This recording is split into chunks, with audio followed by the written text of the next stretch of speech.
my reason for going into full-time ministry, specifically with NCEM, is actually very closely tied to my first experience at a Bible camp, which is a Big River Bible Camp.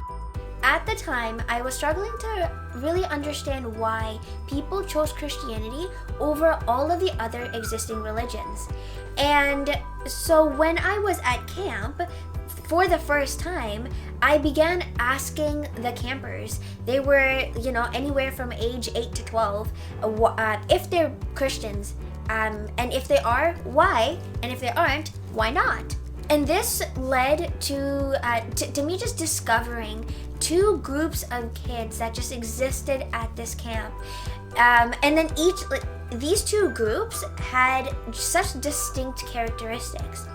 On one hand, there was this group that did not consider themselves to be Christians, and you could tell that their hearts were just hardened from all of the trauma that they experienced. But on the other hand, the second group consisted of those that did identify as Christians. And when I asked them why, they just said, how could I not? And they just saw God in all of their experiences, the good, the bad, and the ugly. And these kids, they weren't just surviving, they were living. It was evident that the cause of their hope, although rooted in Christ, began because of this camp that planted these seeds.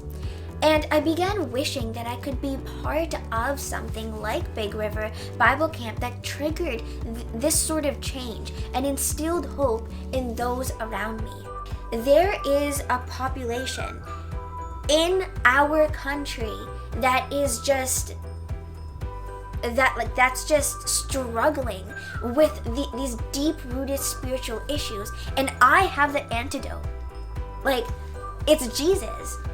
And so I began to envision that I can fulfill God's plan for me and my life through ministering towards the practical and the spiritual needs of our First Nations population.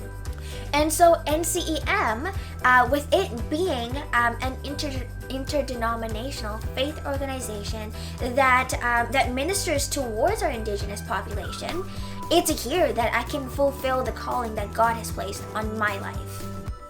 I'm Afifa, and I work for NCEM's Promotions and Camp Ministry.